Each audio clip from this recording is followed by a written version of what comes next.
Now let's see what the next archetype we're going to have a look at will be. So,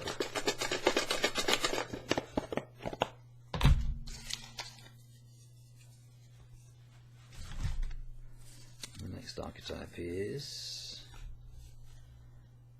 Earth and Fire, which is the Hearth Priestess. Okay, and so that's the next one we'll be looking at. Now, the Earth and Fire archetype has been called a number of things over the years. It was originally termed the slave. Other people have since called it the Queen or the Mother, and I refer to it as the Hearth Priestess. It is an archetype which has Earth as its predominant element, and that's just like its outer element, but within it there is the element of fire, and that gives it a lot of its characteristics. It's a very accepting, useful consciousness. It's very physical, it's very embodied, it's very close to the earth. It's receptive and surrendering, but in a very accepting kind of way, not like the nymph is. The nymph is just sort of kind of like, you know, lets go of everything and gets lost in some ways, or can do. The Hearth Priestess is an archetype which carries something of enormous value. It's like it carries this sacred fire within it, and this is like many things we can think of this as having parallels with. It's like the earth itself is this physical globe, but it has this fiery center, you know, or this fiery core. It obviously has a molten core, and within that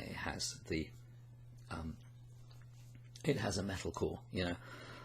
But the thing is that it has this sense of fire enclosed by earth. Same way a human being or any animal is a physical body which contains this spark of life within it, this sort of spirit and this life.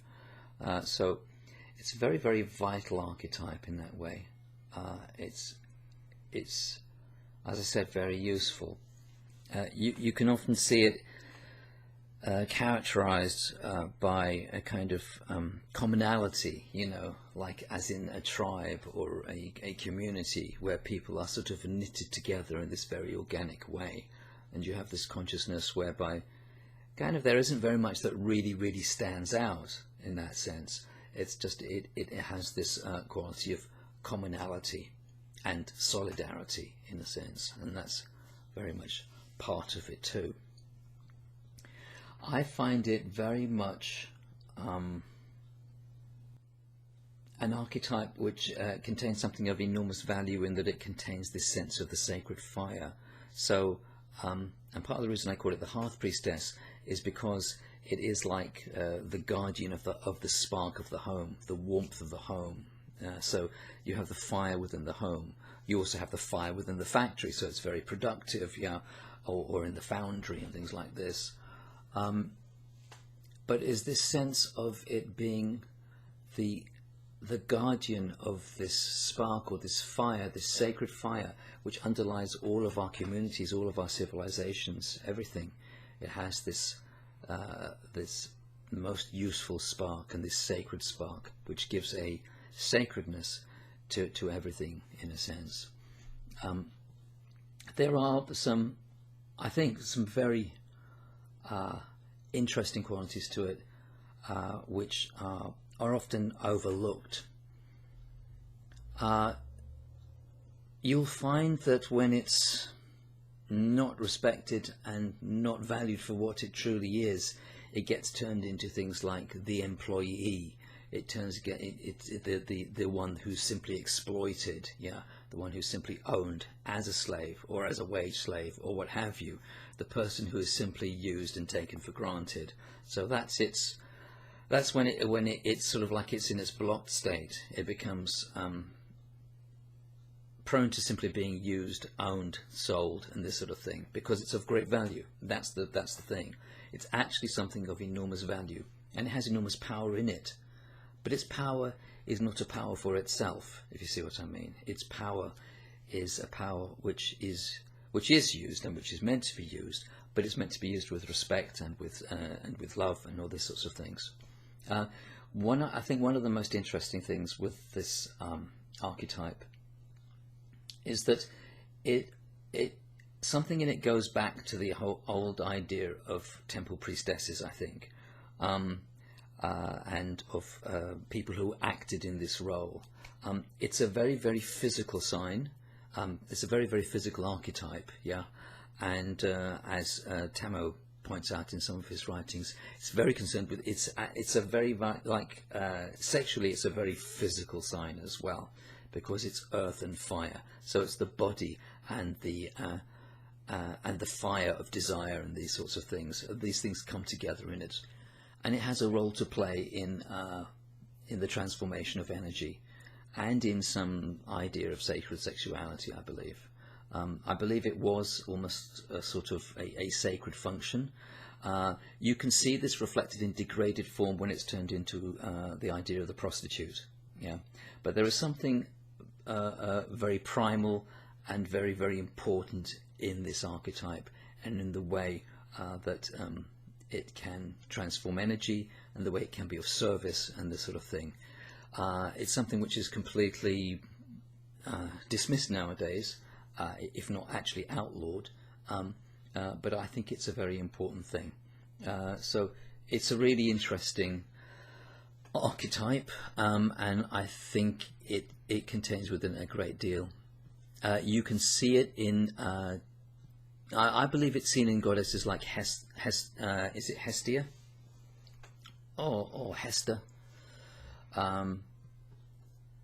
It's again, it's to do with the sacred fire and the guardian of the sacred fire, and this blessing of the hearth, and this blessing of the very center of our lives, you know, if you see what I mean. She probably turns up in fairy tales as all sorts of characters, I expect. Earthy characters, earthy, nurturing, useful characters, basically. She would turn up there. I think she also turns up, in fact, in the Epic of Gilgamesh, when Enkidu, who is this extraordinary wild man, is civilized, essentially, is kind of tamed or brought to civilization. And what do they use to bring this wild man Enkidu to civilization? Well, they use what's described as a kind of temple prostitute. Yeah. And now, what's a temple prostitute? Who are they really? Who were they really? What was their real function? Well, it's just interesting that when they need to actually transform this wild figure of energy, they actually use a figure who actually embodies a kind of sacred service which involves sexuality and the physical, and seems in some way to be, I think, relevant to this area. I think it's about as much as I could say about the archetype at the moment. It's an archetype which means a great deal to me. It carries great value in it, yeah. And if somebody's in this archetype, or if this is one of their informing archetypes, you could say that this energy is very important to them.